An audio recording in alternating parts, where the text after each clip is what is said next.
Bienvenidos a este nuevo video de inversiones con valor. En este caso vamos a revisar algunos indicadores financieros que vamos a necesitar para el análisis fundamental bajo el concepto del value investing. Entonces, vamos a mirar algunos de ellos. Existen unas categorías clave clasificados en liquidez, endeudamiento, rentabilidad o valoración. Vamos a mirar rápidamente los que más utilizaríamos dentro del análisis fundamental.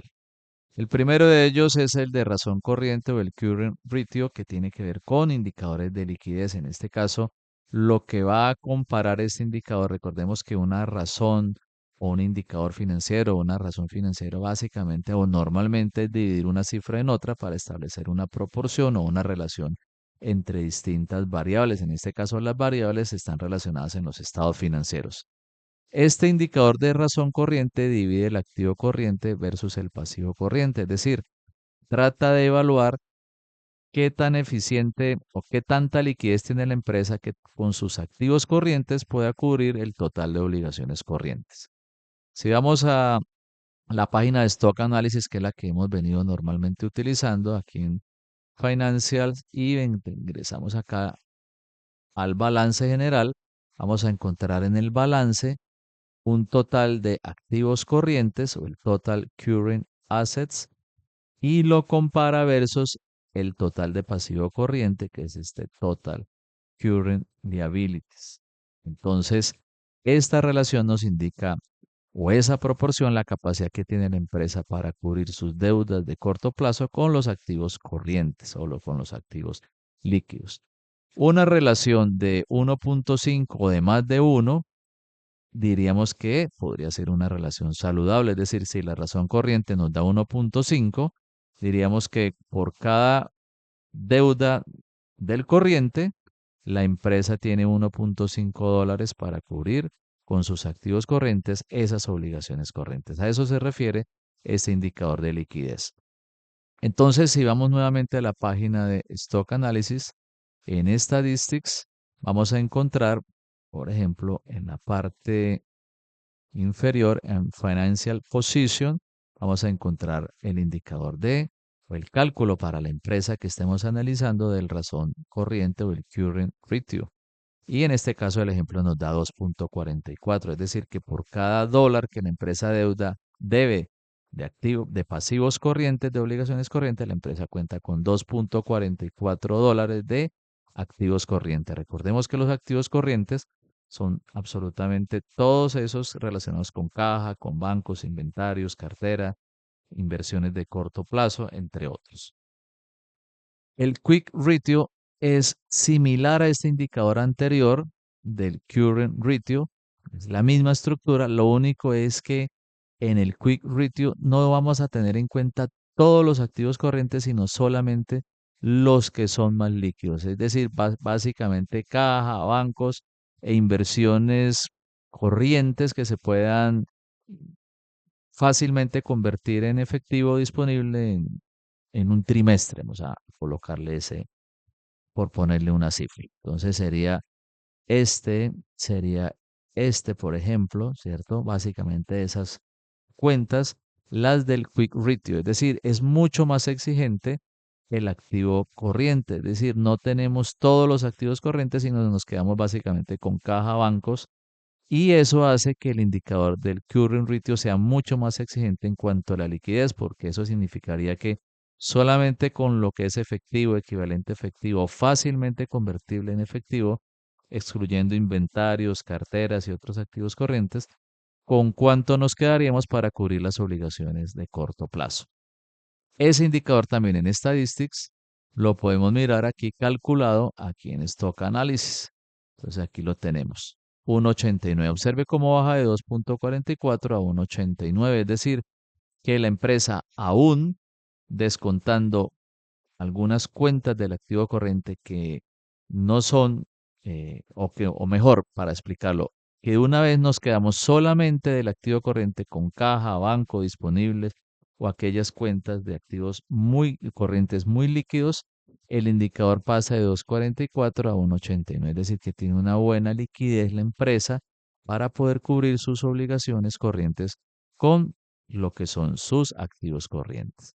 Si por el contrario el indicador bajara, por ejemplo, a 0,5, por poner un extremo, pues la empresa con sus activos más líquidos no alcanzaría a cubrir en un periodo determinado sus pasivos corrientes y quizá eso no significaría que exclusivamente pudiera tener problemas, sino que quizá no tendría una liquidez tan alta como para poder cubrir sus obligaciones corrientes, ya que no alcanzaría a cubrirlas. Entonces, eso significa básicamente esos indicadores de liquidez. Los dos combinados nos pueden dar una percepción general acerca de cómo está compuesta la liquidez de la empresa y si tiene el suficiente recurso de corto plazo para poder cubrir sus obligaciones de corrientes. Existen otros indicadores de solvencia y endeudamiento. El debt equity, que es la relación o la proporción o el apalancamiento que existe entre financiamiento propio, que es el capital o el equity, y debt, que son las deudas o obligaciones con terceros.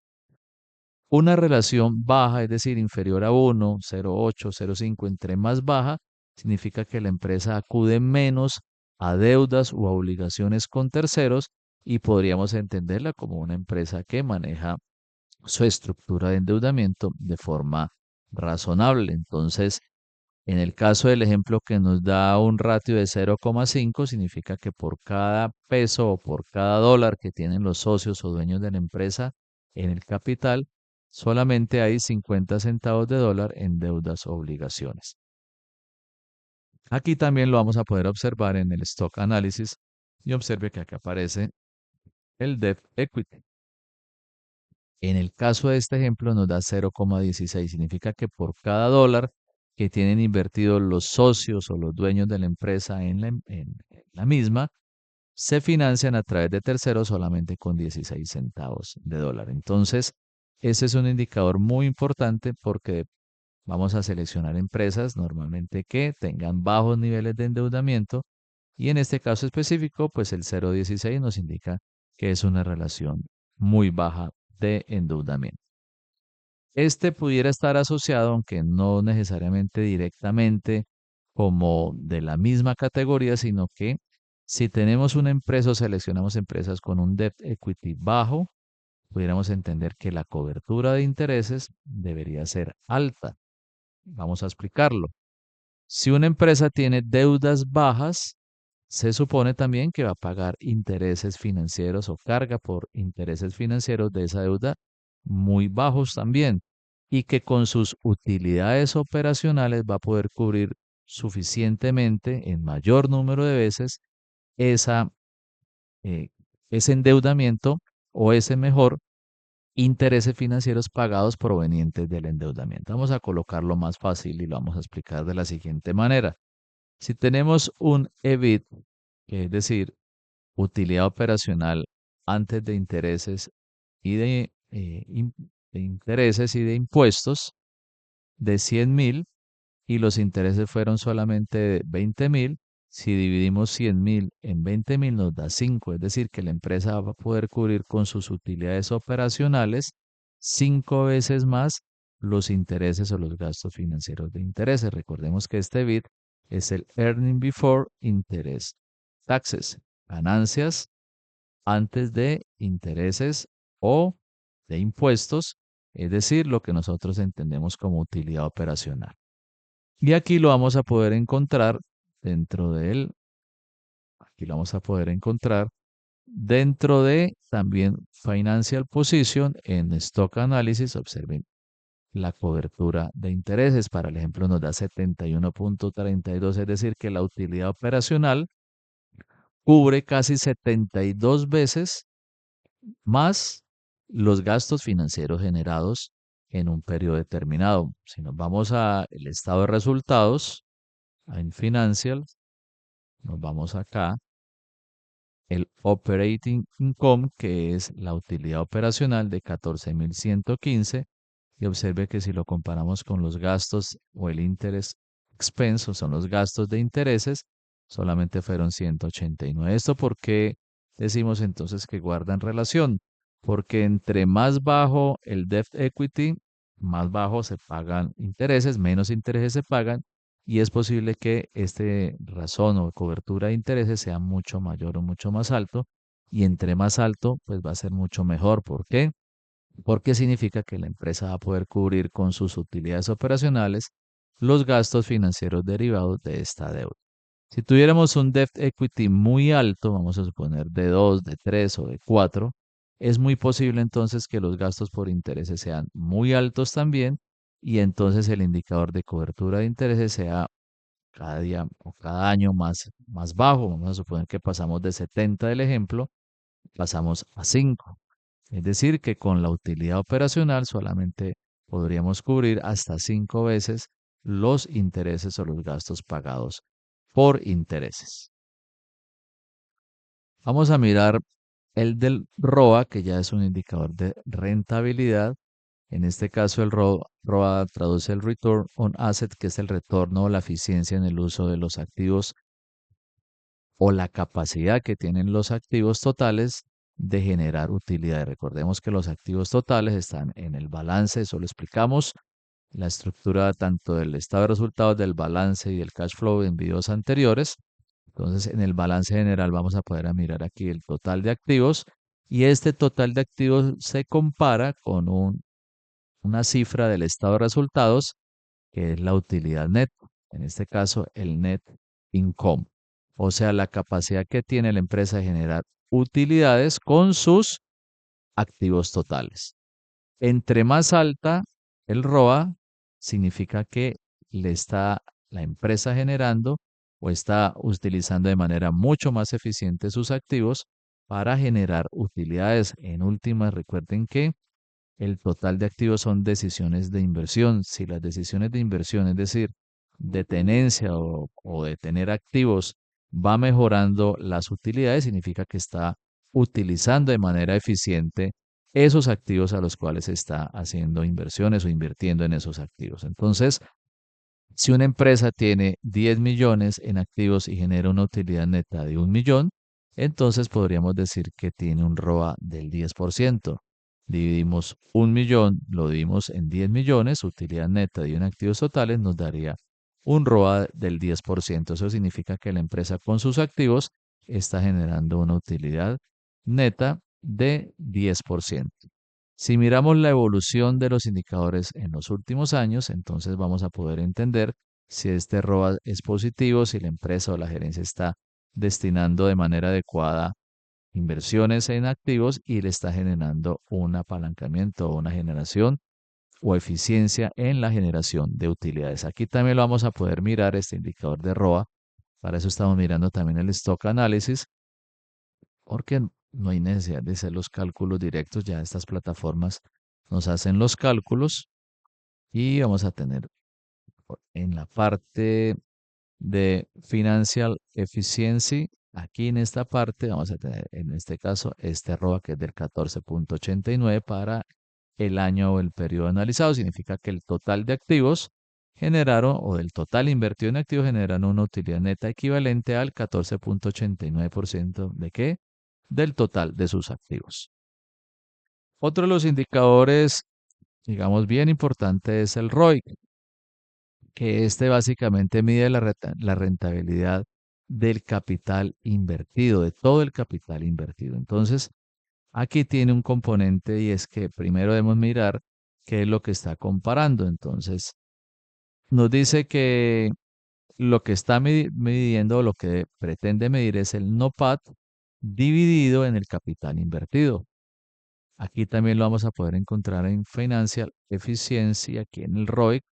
Observen que aquí nos dice Operating Income por 1 menos la tasa de impuesto dividido en el promedio del capital invertido. Entonces vamos a explicarlo así fácilmente.